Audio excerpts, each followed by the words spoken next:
ঠাকুর মা স্বামীজির শ্রীচরণে ভক্তিপূর্ণ প্রণাম জানিয়ে স্বামী গম্ভীরানন্দ রচিত শ্রীরামকৃষ্ণ ভক্তমালিকা থেকে আজকের নিবেদন স্বামী যোগানন্দ শেষ পর্ব।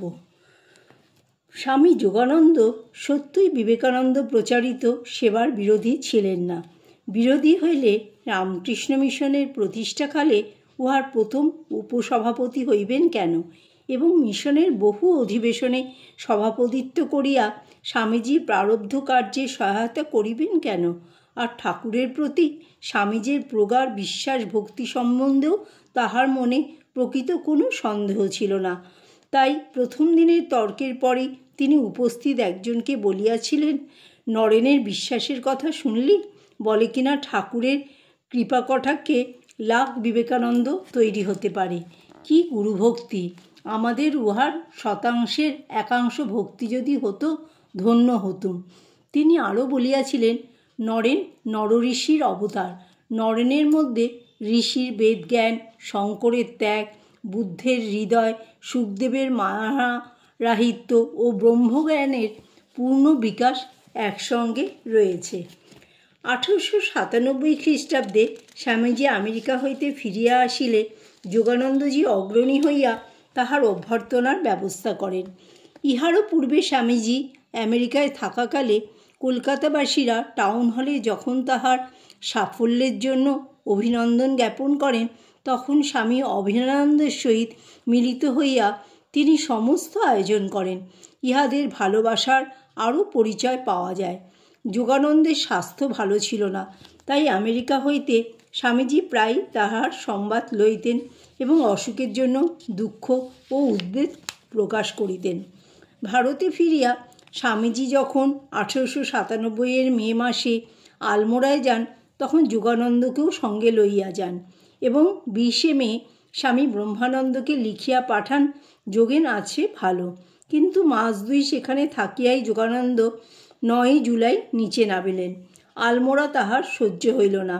স্বামীজি দুঃখ করিয়া লিখিলেন, যোগেন ভায়ার জন্য বিশেষ চেষ্টা করিলাম, কিন্তু ভায়া একটু আরামবোধ করিয়াই দেশে যাত্রা করিলেন। কলকাতায় ফিরিয়া তিনি শীঘ্রই আবার অসুস্থ হইয়া পড়িলেন। পীড়া ক্রমেই গুরুতর হইতেছে। সংবাদ পাইয়া স্বামীজি পত্রে নির্দেশ দিলেন, যোগেনের চিকিৎসার যেন কোনো ত্রুটি না হয়, আসল ভেঙেও টাকা খরচ করিবে। ভগ্ন স্বাস্থ্য লইয়াও যোগানন্দ জীবনের শেষ কয়েকটি বৎসর কাটাইলেন।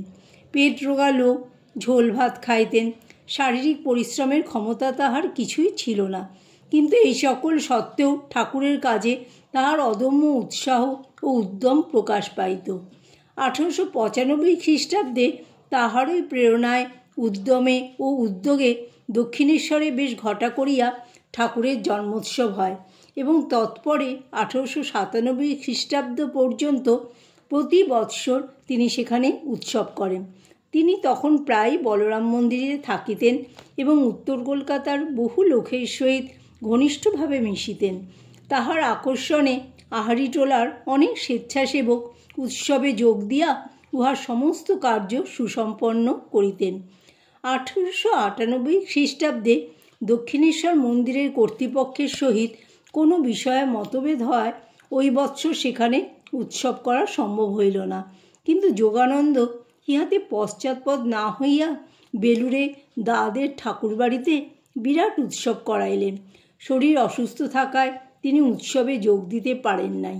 ইহাই তাহার শেষ উৎসব, কারণ পরবর্তী উৎসবের পূর্বেই তিনি 1306 সালের অঘ্রাণ মাসে শ্রী শ্রী মায়ের 20/2 নং বোসপাড়া লেনের বাড়িতে শেষ রোগশয্যা গ্রহণ করেন। শেষ অসুখের সময় পালাক্রমে অনেকে তাহার সেবা করিতেন। যখন তাহার দাঁত দিয়া রক্ত পড়িত ও তাহাতে মুখ ভরিয়া উঠিত, তখন উহা ফেলিবার জন্য মুখের কাছে কোনো পাত্র তুলিয়া ধরিতে হইত। মুখ বন্ধ থাকায় তিনি কথা বলিতে পারিতেন না, ইঙ্গিত মাত্র করিতেন। উহা বুঝিয়া লইয়া সেবক অগ্রসর না হইতে পারিলে এইরূপ ক্ষেত্রে রোগীর বিরক্ত হওয়ার স্বাভাবিক। জনৈক যুবক ভক্ত একদিন সেবাকালে ঐরূপ ইঙ্গিত বুঝিতে না পারায় যোগীন মহারাজ তাহাকে ধমক দেন, কিন্তু পরক্ষণেই তিনি সব ভুলিয়া গিয়া যুবকটিকে বলেন, আমায় মাপ করো। বিরক্ত সকলেই হয়, কিন্তু কেবল মহাপুরুষই বিরক্তিকে অতিক্রম করিয়া দেবভাব প্রকাশ করিতে পারেন। শেষ অসুখের সময় পিতামাতা তাহার শয্যাপার্শ্বে আসিলে দেখা গেল যে তিনি তখন সমস্ত মাইক সম্বন্ধের অতীত। তিনি তাহাদিগকে বলিলেন, আমি আশীর্বাদ করি তোমাদের ভক্তিলাভ হোক। ভগবানে বদ্ধচিত্ত যোগানন্দের তখন জাগতিক সম্বন্ধ অবলম্বনে লৌকিকতা প্রদর্শনের অবকাশ নাই। যোগীন মহারাজের অবস্থা ক্রমেই খারাপের দিকে যাইতেছে দেখিয়া স্বামীজির মনে যে কী বিষাদ উপস্থিত হইয়াছিল তাহা ভাষায় বর্ণনা করা যায় না। তিনি তাহাকে বলিয়াছিলেন, যোগীন, তুই বেঁচে ওঠ, আমি মরি।